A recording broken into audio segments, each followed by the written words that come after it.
네, 셀리더 여러분 안녕하세요. 오늘 이제 이번 주일 셀 성경 공부 교재 잠깐 나누도록 하겠습니다.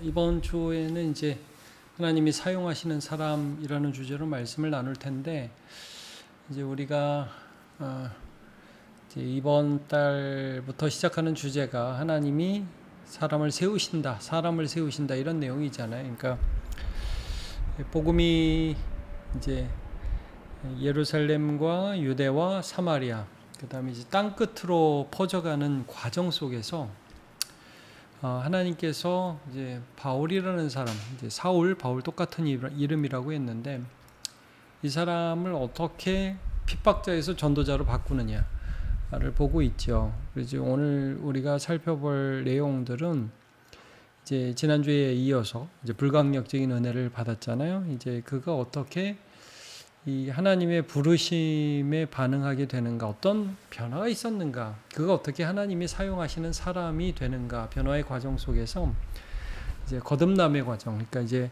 우리가 흔히 거듭남 그러면 성령으로 거듭남, 성령께서 우리의 본질을 바꿔주시는 그런 부분이 있잖아요. 그 가운데서 이제 죽고 살아나는 부분, 이 부분을 좀 살펴볼 겁니다. 그리고 아나니아라는 사람을 또 볼 거예요. 이제 사울이 하나님이 쓰시는 사람으로 변화되는 과정에서 또 하나님이 쓰시는 사람, 아나니아라는 조력자가 있게 되거든요. 이 사람을 통해서 하나님이 사울을 사용하시는데, 아나니아는 어떤 면에서 하나님 앞에서 쓰임 받았는가, 하나님이 사용하시는 사람이었는가 하면 그는 이제 순종하는 사람이었다는 거죠. 그러니까 이제 사도행전 9장 이제 10절부터 19절인데, 바울에 대한 부분과 그다음에 아나니아라는 부분을 좀 같이 좀 잠깐 살펴보면 좋을 것 같습니다. 굉장히 어떤 중요한 전환을 맞는 부분이죠. 이제 사도행전 10장이. 자, 이제 아나니아는 주님께서 이제 부르셨을 때 내가 여기 있나이다 말씀하시옵소서 하면서 주님께 반응을 했는데, 하나님께서 이제 주께서 뭐라고 말씀을 하셨냐면, 집 가라 하는 거리로 가라. 우리말로 하면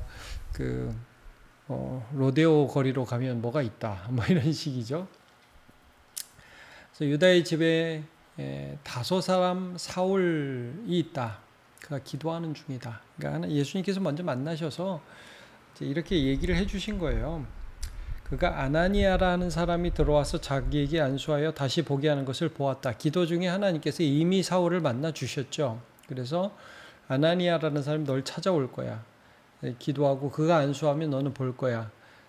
라고 이미 사울에게 말씀해 주셨다고 아나니아한테 얘기하면서, 아나니아 네가 가서 사울에게 안수해라. 그때 아나니아가 네 가겠습니다 안 했단 말이에요.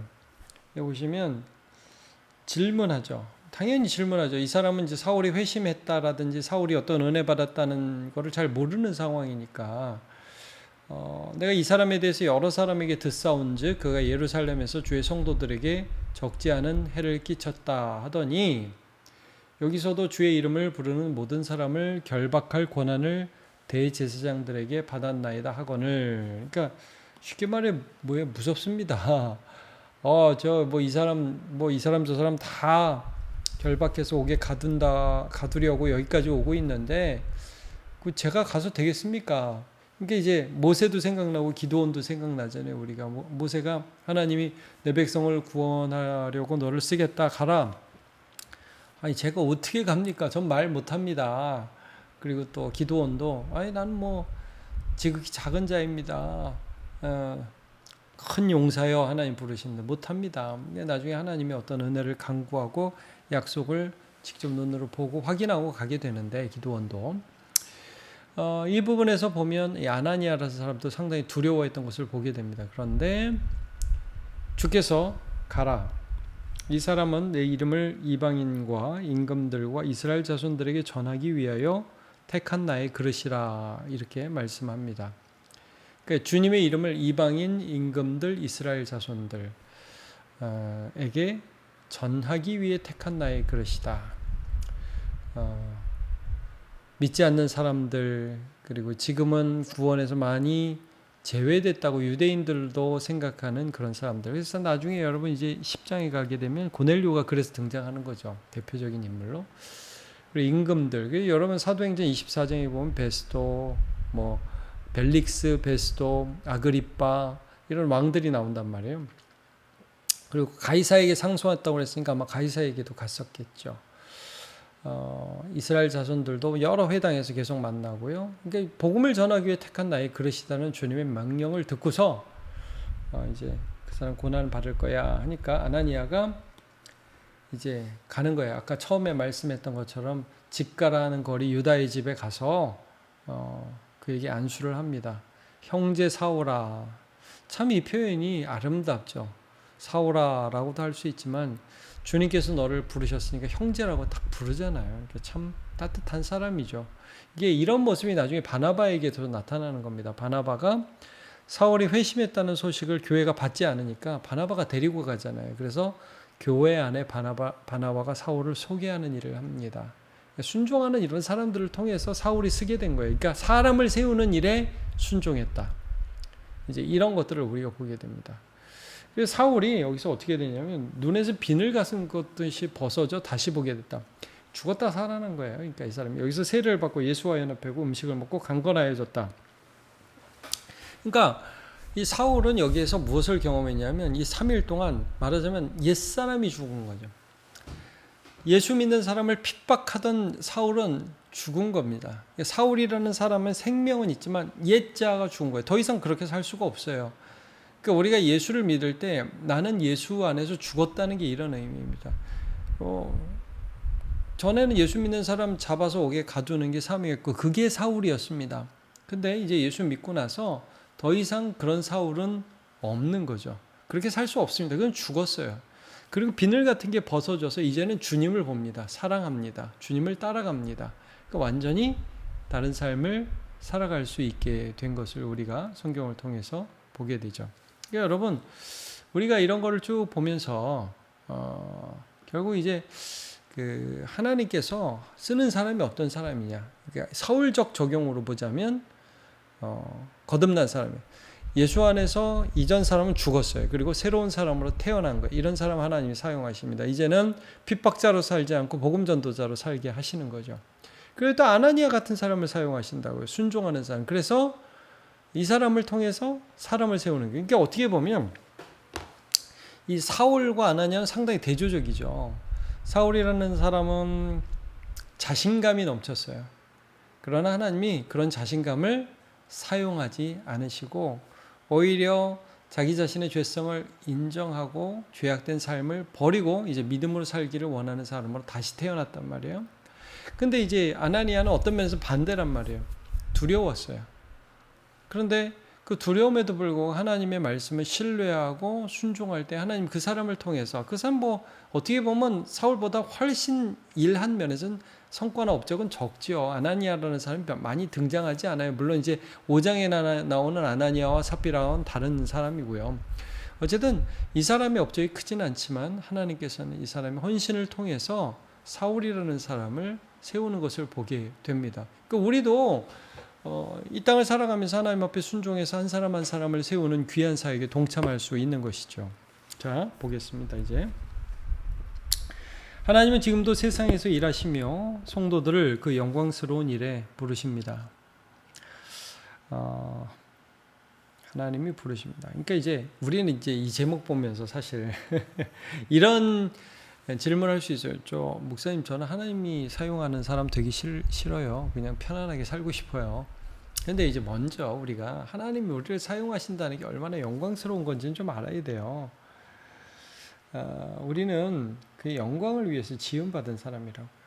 이게 하나님이 우리를 사용하신다는 게 굉장히 영광스럽고 참 감사한 일이다. 이건 먼저 전제적으로 해야 되니까 셀 모임 할 때 혹시 하나님이 우리를 사용해 주시는 것, 나는 뭐 하나님이 사용하지 않으셔도 좋다 그렇게만 생각하는 사람이 있는지 한번 점검을 해도 좋을 것 같고요. 먼저 하나님이 우리를 사용해 주신다는 게 얼마나 영광스럽고 기쁜 일인가. 그것이 크건 작건 간에요. 이제 중요한 전제가 되겠죠. 사울은 다메섹에서 예수님을 만난 후 3일간 식음을 전폐하며 정체성의 사망과 거듭남을 경험했습니다. 이게 이전에 사울이 죽는 거예요. 3일 동안 아무것도 먹지 못하고 보지 못하며 3일을 지냈다. 이게 사망이에요. 그리고 눈에서 비닐 같은 게 벗어졌다. 이게 새로운 생명의 탄생입니다. 이 거듭남을 경험했거든요. 자, 이게 첫 번째 하나님이 사용하시는 사람. 평범한 성도 아나니아는 두렵지만 순종하여 사울을 하나님의 사람으로 세웠어요. 아무것도 아닌 것 같죠. 별거 아닌 것 같죠. 우리 이제 사실 적용점으로 보자면 사실 이 두 번째 아나니아의 적용점이 우리에게 더 많이 있다고 생각이 저는 들어요. 우리가 다 선교사로 갈 수는 없지만 낙심에 빠진 사람을 세우고 어떤 사람을 위해서 기도해주고 하나님의 마음으로 권면하고 이런 건 매우 중요하죠. 자, 나는 하나님의 일에 쓰임 받는 삶을 기대하고 있습니까? 그래서 이제 이건 중요한 질문이에요. 바울처럼 쓰임 받을 수 있지만 아나니아처럼 쓰임 받을 수도 있거든요. 이런 기대가 있는가? 자, 일단 하나님 거듭난 자를 사용하십니다. 옛 자가 죽고 예수를 믿는 믿음으로 다시 태어난 사람입니다. 그렇죠? 내 삶에서 옛날의 나가 무너지고 처음으로 하나님 앞에 내려놓게 된 경험은 어떤 것이었습니까? 있다면 없는지도 한번 봐야 되고, 나는 그냥 옛날 사람처럼 똑같이 살아요. 그 사람의 믿음이 정말 진짜가 아닐 수 있죠. 그러니까 옛날처럼 살 수도 있는데 예수를 믿으면 옛날처럼 살면 고통스럽죠. 만약에 사울이 핍박자의 삶을 다시 살아간다면 그건 이제 자아분열이에요. 자아분열. 그렇게 살 수 없는 것이죠. 자, 자만하던 내가 실패와 좌절을 통해서 처음으로 하나님 앞에 무릎 꿇게 되었다. 어떤 내 안에 있는 교만, 이런 것들이 마치 예수님께서 다메섹으로 가던 사울을 만나 주신 것처럼 나를 만나 주셔서 이 교만이 꺾이는 경험이 있었다. 여러분 많이 있잖아요. 우리 인생을 살다 보면 뭐 사업의 어떤 벽을 만났을 때, 관계의 벽을 만났을 때 내 자아가 꺾이고, 그러나 이런 나를 사랑하시는 예수님을 만났을 때 우리는 새롭게 태어나는 것을 경험하거든요.